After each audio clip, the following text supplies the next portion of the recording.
Thank you for joining me for another quick hits conversation. Today, we want to talk about how to apologize at work.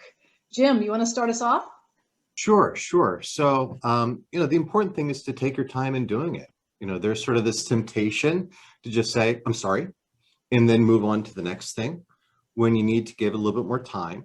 So when you do apologize, drop down the level of your voice. It's coming from your heart, not so much your head. Take your time and pause. I'm so sorry. Okay. But the other thing too is because you're working with other people, there may be ongoing conflict that you need to address or processes involved that you need to talk about so that it doesn't happen again. Okay. So you don't want to be in a position where you have to apologize over and over again, and they don't want these situations coming up again. So it's a matter of looking at the processes that you have in place to be sure that the problem is fixed going forward. That's a big part of apologizing, isn't it? I'm sorry, and I'm not going to let it happen again. Yeah. Catherine, you want to jump in, or Simon? What about you? I think my rather similar to Jim is, carefully. The sort of instant apology doesn't mean anything, and we've all been in situations where a sort of corporate voice has been fairly disingenuous about apologizing.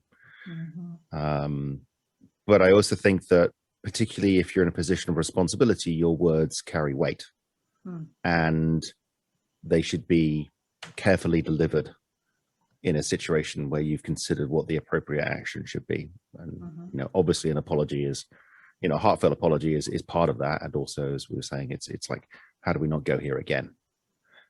Which gets you into a whole bunch of interesting sort of discussion, conflict strategies and that sort of thing.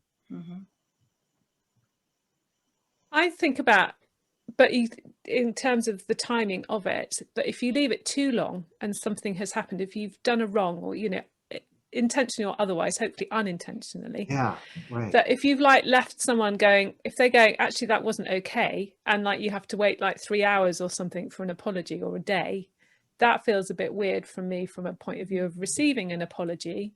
And so I'm also wondering about if you are going to apologize and it's not a quick one where it's not coming from your heart but somewhere else, but there is something about, for me, when I apologize at work, I do it quite quickly. And I also try and engage my brain before I do so I can do it genuinely, not just do it just flip. Yeah. What are your thoughts about if you harm someone publicly, you should apologize publicly? Can be a bit performative, can't it?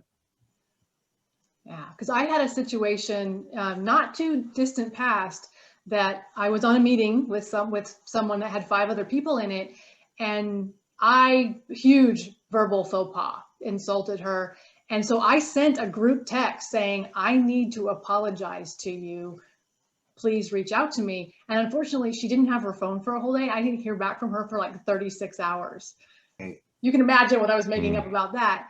But yeah, what do you think? Should you apologize publicly if you insult or harm someone publicly?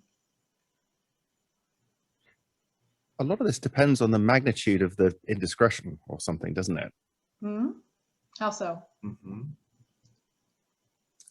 Well, if it's sort of, say we're having a conversation like this and I speak over Catherine, I might say in the moment, I'm sorry, Catherine, please go on. That's an apology. If I,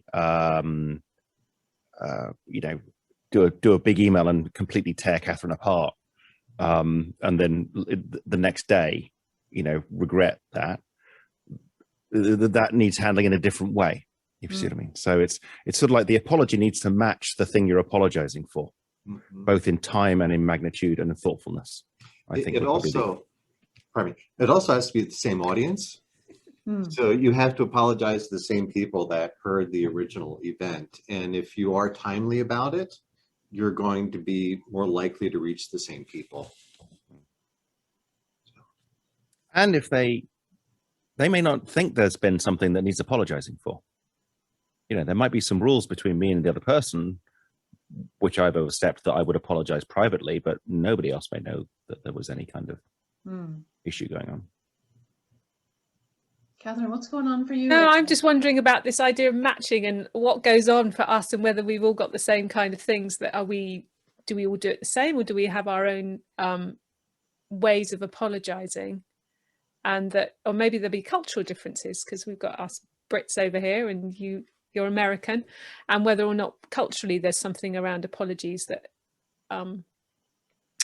inform us as well. And it could be that we have to consider that too. I mean, we work globally, so we have to have a cultural awareness about apologies, but actually I'm just going, I don't actually know what the rules are for other cultures.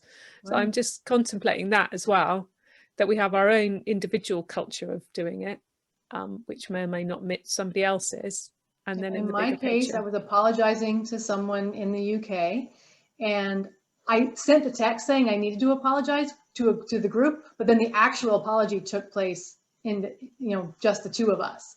And I asked her if she wanted me to make it, let everybody else know, and she was like, no, because it wasn't even that big of a deal to her. It was a huge deal for me, especially after 36 hours. And so again, you're placing your standards of behavior on her and feeling you need to go and apologize to her. And it's like you're almost placing her in the burden of your drama on her. Right. At that point.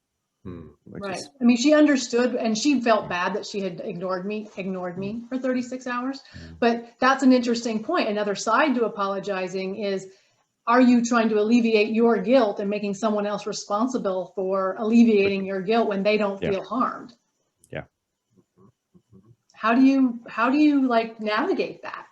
And then you're in a dynamic of, well, you apologize to me. There's an inherent obligation for me to go, oh, don't worry about it, it's all right.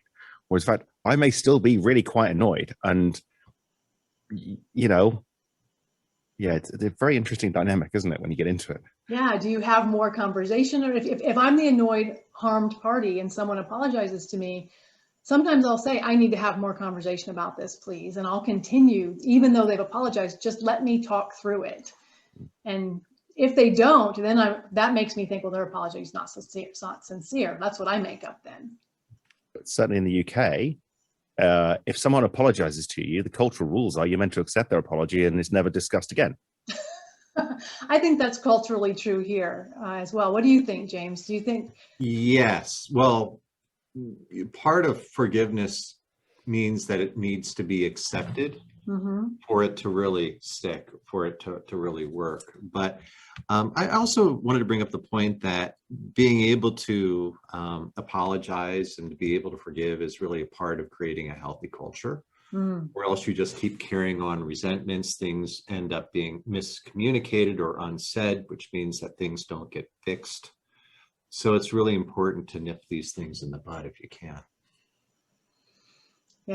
Yeah, absolutely. And I think that kind of ties in with my thinking around the timing of it, and like you say, Robyn, about how public it is, how appropriate it is, when do we do it, how do we do it?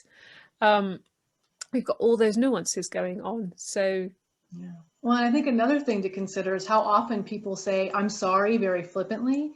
And in the English language, there are no other words that say, I hurt you, I understand that I hurt you, I'm not going to let it happen again. And so if you use I'm sorry really flippantly, when you need it, you don't have any language left.